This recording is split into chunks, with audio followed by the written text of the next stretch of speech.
জামাতের সঙ্গে আমেরিকার একটা গোপন আঁতাত হয়েছে।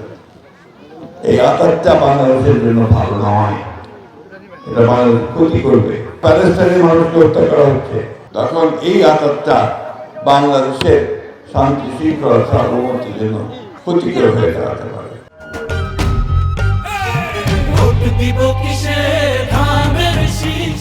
ভারত না, পাকিস্তান না, আমরা বাংলাদেশ। ঠিক ঠিক কিনা? সবাই বাংলাদেশি। আমরা হচ্ছে, আমাদের দেশ হচ্ছে বাংলাদেশ, ওটাই আমাদের পরিচয়। ঠিক আছে? আজকে পত্রিকায় একটা খবর বেরিয়েছে, আপনারা যদি দেখেন দেখবেন যে ফারাক মাদার সাহেব একজন দার্শনিক, তিনি বলতেছেন যে জামাতের সঙ্গে আমেরিকার একটা গোপন আঁতাত হয়েছে।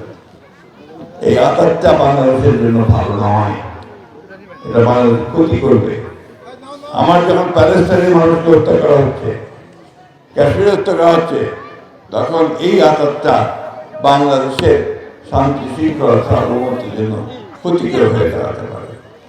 বন্ধুগণ, আমরা এই বিষয়ে আমরা পররাষ্ট্র মন্ত্রণালয় একটা ব্যাখ্যা চাই যে ওয়াশিংটন পোস্টে যে নিউজটা বেরিয়েছে, এই নিউজটা কতটুকু সত্যি এবং এটার ব্যাখ্যাটা কি, সে ব্যাখ্যাটা আমরা চাই।